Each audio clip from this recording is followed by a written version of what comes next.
ለሺህ ዘመናት የኖረውን ንጉሳዊ ስርዓት በመጣል አዲስ አብዮት የፈጠረው ወታደራዊው የደርግ መንግስት ሙስናና ሌብነትን አጥብቆ በመጸየፍ ከምንም በላይ ደግሞ በቆራጥ አገር ወዳድነቱ ስርዓቱን የታገሉት ጠላቶቹ ሳይቀር ይመሰክሩለታል። ባላባት በሚል ኋላ ቀር አስተሳሰብ የጌታና ሎሌ ስርዓት የነበረበትን ገርሶ መሬትን ለአራሽ ገበሬ በመስጠቱ በድሃው ማህበረሰብ ዘንድ ሲመሰገን ኖሯል። በእነዚህ ሁሉ ጥሩ ስራዎች ውስጥ ግን ስሙ በመጥፎ እንዲነሳ ያደረጉት ጥቁር ታሪኮች አሉት። ከነዚህ የደርግ ጥቁር ታሪኮቹ አንዱና ዋነኛው የስልሳዎቹ ጄኔራሎች ከፍተኛ ባለስልጣናት ግድያ ነው። አብዮት ልጆቿን ትበላለች እየተባለም ይገለጻል።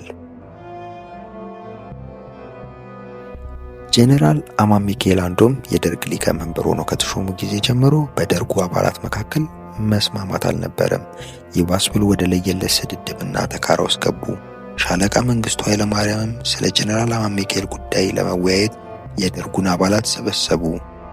ከዚህ ጎን ለጎንም አንደኛው ብርጌድ 6ኛ ክፍለ ጦር የተወጣጡ ወታደሮች ጄኔራል አማንን በቁጥጥር ስር እንዲያውሉ ቢታዘዙም እንዴት አማንን በሚያል ጀግና ላይ አፈሙዝ እናነጣጥራለን አናደርገውም ብለው እምቢታቸውን ገለጹ። በዚህ ምላሽ ክፉኛ የደነገጠው ደርግ ጦር አፈሙዙን ወደ ደርግ ሊያዞር እንደሚችል ስጋት ቢገባውም የመጣው ይምጣ በማለት በቅርብ የተገኙ የደርግ ጥበቃ ኮማንዶችን ከጥቂት የቡድኑ አባላት ጋር በማጣመር በሻለቃ ዳንኤል አስፋው መሪነት ወደ ጄኔራል አማን መኖሪያ ቤት ላከ።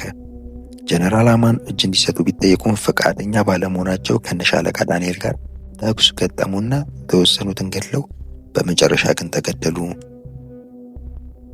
ከደርግ አባላት ጋር ስብሰባ ተቀምጠው የነበሩት ሻለቃ መንግስቱ ኃይለማርያም የጄኔራል አማን መገደል ሲሰሙ አጀንዳውን በቁጥጥር ስር ወዳሉት የንጉሠ ነገሥቱ ባለስልጣናት ጉዳይ አዞሩት።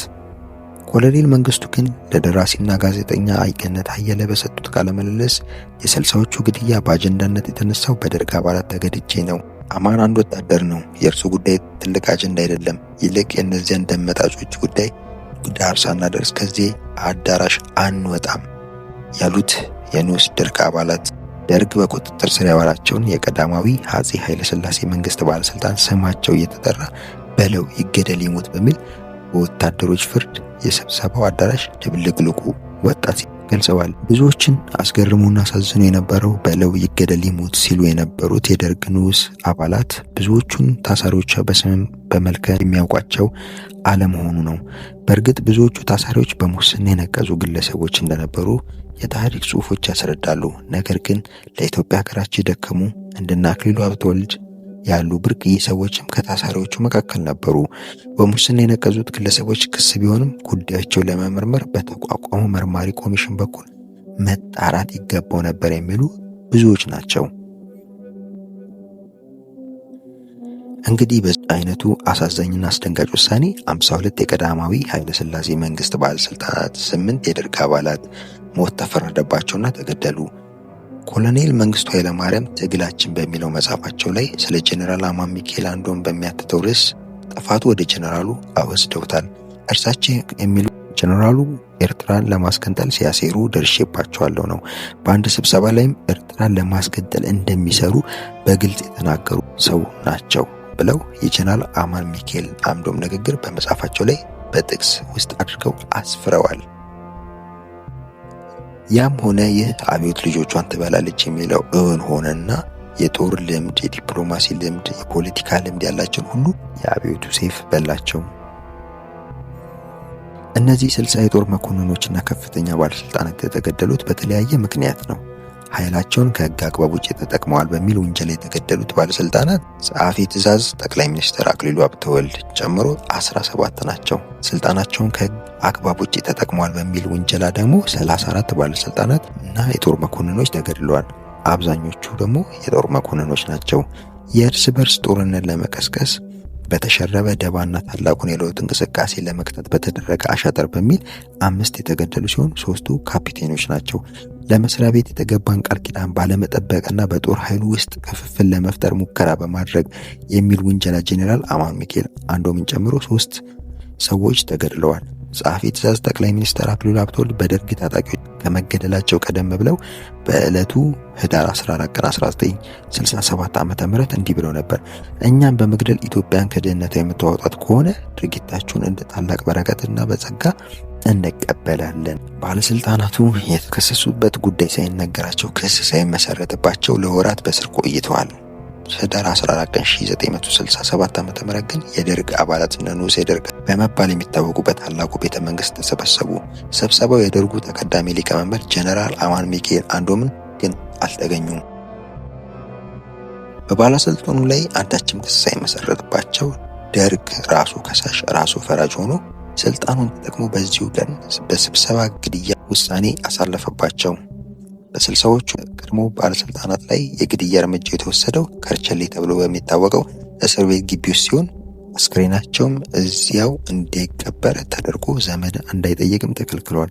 በአጠቃላይ ህዳር 14 1967 ዓ.ም የተገደሉት የኃይለ ሥላሴ ባለስልጣናት አንደኛ ጸሐፊ ትእዛዝ አክሊሉ ሀብተወልድ፣ ሁለተኛ ልጅ እንዳልካቸው መኮንን፣ ሶስተኛ ሌተናል ጀነራል አብይ አበበ፣ አራተኛ ልዑል ራስ አስራት ካሳ፣ አምስተኛ ሪል አድሚራል እስክንድር ደስታ፣ ስድስተኛ ራስ መስፍን ስለሺ፣ ሰባተኛ አቶ አበበ ረታ፣ ስምንተኛ ዶክተር ተስፋዬ ገብረግዚ፣ ዘጠነኛ ደጃዝማች ሳህሉ ደፋዬ፣ አስረኛ ደጃዝማች ሰለሞን አብርሃ፣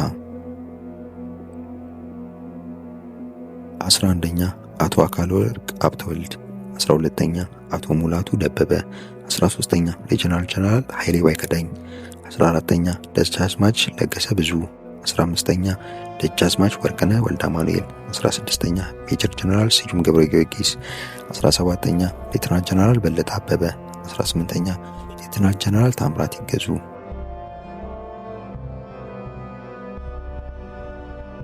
19ኛ ደጃዝማች ክፍሌ እርገቱ፣ 20ኛ አቶ ነብየሉል ክፍሌ፣ 21ኛ ቀኛዝማች ሊልማ አቦዬ፣ 22ኛ አቶ ተገኝ የተሻወርቅ፣ 23ኛ ልጅ ኃይሉ ደስታ፣ 24ኛ ጀነራል ወንድሙ አበበ፣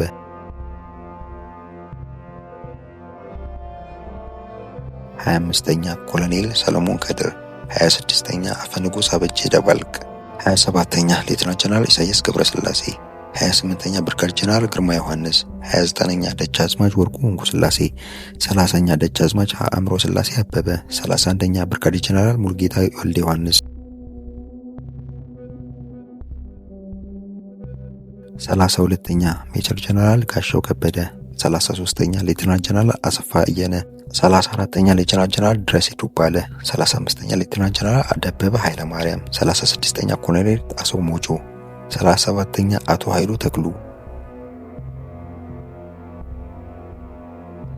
38ኛ ሌተናል ጀነራል ከበደ ገብሬ፣ 39ኛ ሌተናል ጀነራል ይልማሽ በሺ፣ 40ኛ ፊት አውራሪ ደምሴ አላምረው፣ 41ኛ ሌተናል ጀነራል አሰፋ ደምሴ፣ 42ኛ ደጃዝማች ከበደ አሌ ወሊ፣ 43ኛ አቶ ሰለሞን ገብረ ማርያም፣ 44ኛ ብላታ አድማሱ ረታ፣ 45ኛ ሻምበል ሞላ ወከኔ፣ 46ኛ ሜጀር ጀነራል ታፈሰ ለማ፣ 47ኛ ፊት አውራሪ አምዲ አበራ፣ 48ኛ ሌተናል ጀነራል አበበ ገመዳ፣ 49ኛ ኮሎኔል ያለምዘውድ ተሰማ፣ 50ኛ ኮሎኔል ይገዙ ይመኑ፣ 51ኛ ሻለቃ ብርሃኑ ሜቴ፣ 52ኛ ፊት አውራሪ ታደሰ እንቁስላሴ፣ 53ኛ ሻምበል ደምሴ ሽፈራው፣ 54ኛ ሻምበል በላይ ጸጌ፣ 55ኛ ሻምበል ተስፋዬ ተክሌ፣ 56ኛ ጁኒየር ኤክማን ዮሐንስ ፍትዊ፣ 57ኛ ሻምበል ወልደ ዮሐንስ ዘርጋው፣ 58ኛ በቀለ ወልደ ጊዮርጊስ፣ 59ኛ ምክትል 10 አለቃ ተክሌ ኃይሌ፣ 60ኛ ብርጋዴር ጀነራል አማን ሚካኤል አንዶም ናቸው። በዚህ እርምጃ ሁለት ጠቅላይ ሚኒስትሮችን ጨምሮ አገረ ገዢዎች፣ የካቢኔ ሚኒስትሮች፣ የጦር ጀነራሎች ያለ ፍርድ ውሳኔ ተገድለዋል። ያለምንም ደም ኢትዮጵያ ትቅደም ሲል የነበረው ደርግ በትረ ስልጣኑ እንደጨበጠ በደም ተጨመላለቀ የሚል ወቀሳ ሲሰነዘርበት ኖረ። ግድያውን አስመልክቶ የተለያዩ አስተያየቶች ተሰንዝረዋል። የሌተናል ኮሎኔል መንግስቱ ኃይለማርያም ትዝታዎች በሚል ገነት አየለ በጻፉት መጽሐፍ ላይ የግድያው እርምጃውን ለመውሰድ አስቀድሞ የተያዘ አጀንዳ እንዳልነበረ ኮሎኔል መንግስቱ ገልጸዋል። ማንም አመንም አላመንም እኔ የምናገረው እውነቱን ነው። በበኩሌ የተወሰደው እርምጃ አልደገፍኩትም። ሌሎችም የደርግ አባላት በ60ዎቹ ግድያ ሊጠየቁ አይገባም። ምክንያቱም በተቆጡና በተናደዱ የንዑስ ደርግ አባላት ድምፅ ተውጠን በዚያ ውስጥ ተዘፍቀን የተላለፈ ውሳኔ በመሆኑ እኚህ የተነሳንለትና ለቆምንለት የነበረውን ዓላማ ይህ አልነበረም። ይህንን የመሰለ ውሳኔ ለመወሰን አላሰብንም ነበረ። የዚያን ዕለት ብቸኛው አጀንዳ ጀነራል አማን ጉዳይ እንደነበረም ጠቅሰው ስለ ኃይለ ሥላሴ መንግስት ባለስልጣናቶች የሚል ነገር ጨርሶ አልነበረም ተብሏል። ችግሩ ኮሎኔል መንግስቱ በዚያ ጉዳይ ላይ አድርገነዋል ይላሉ ወይ የሚለውን የማመን አለማመን ጉዳይ ነው። በደርግ ዘመን ምክትል ፕሬዝዳንት የነበሩት ፍስሐ ደስታ አብዮትና ትዝታዬ በሚል መጽሐፋቸው እንዳሰፈሩት ኮሎኔል መንግስቱ ጉባኤውን በሊቀመንበርነት መምራት ብቻ ሳይሆን አጀንዳውን አዘጋጅተው አቅርበዋል ሲሉ ጽፈዋል። ኮሎኔል መንግስቱ ህዳር 13 ቀን 1967 ዓ.ም የእስርና የአብዮታዊ እርምጃ ደብዳቤም ጽፈዋል። በኮሎኔል መንግስቱ ኃይለማርያም ስምና ፊርማ የተጻፈው ይህ ደብዳቤ በቀድሞ መንግስት ባለስልጣናት ላይ የተላለፈውን ከፍተኛ ፖለቲካዊ ውሳኔ ተግባራዊ ስለማድረግ ይመለከታል በሚል የተጻፈ ነው። በዚሁ ደብዳቤ ለ54 ሰዎች መቀበሪያ ጉድጓድ እርምጃው በሚወሰድበት ቦታ በዶዘር እንዲቆፈርም ታዟል። እርምጃው የሚወሰድባቸው ባለስልጣናትም ዝርዝር በግልጽ ተለይቷል። ኮሎኔል መንግስቱ እንዳሉት ሳይሆን በእስረኞቹ ላይ ውሳኔውን ለማሳለፍ ነው ህዳር 14 1967 ዓ.ም ስብሰባው የተካሄደው። ከጠቅላይ ሚኒስትር አክሊሉ ሀብተወልድ በመጀመር የካቢኔ ሚኒስትሮችን፣ ጠቅላይ ገዢዎችን፣ የማስታወቂያ ሚኒስትር ባልደረቦችን፣ የንጉሥ ባለስልጣናት ስማቸው ሲጠራ ተሰብሳቢዎቹ በወሬ ወይም በአሉባልታ የሰሙትን እየተናገሩ ድምፅ መስጠቱ ቀጠለ። 59ኛው ተራ ሲደርስ በቃ የሚል ስለተሰማ ሰብሳቢው ለዛሬ እዚህ ላይ እናበቃለን፣ የቀሩ ካሉ ሌላ ጊዜ ይታያል በማለት የድምፅ መስጠት ሂደት የቆመ ሲሉ በመጽሐፋቸው አስፍረዋል። ያም ሆነ ይህ ሁሉም ያመኑት ነገር ቢኖር 60ዎቹ መገደላቸውን ነው።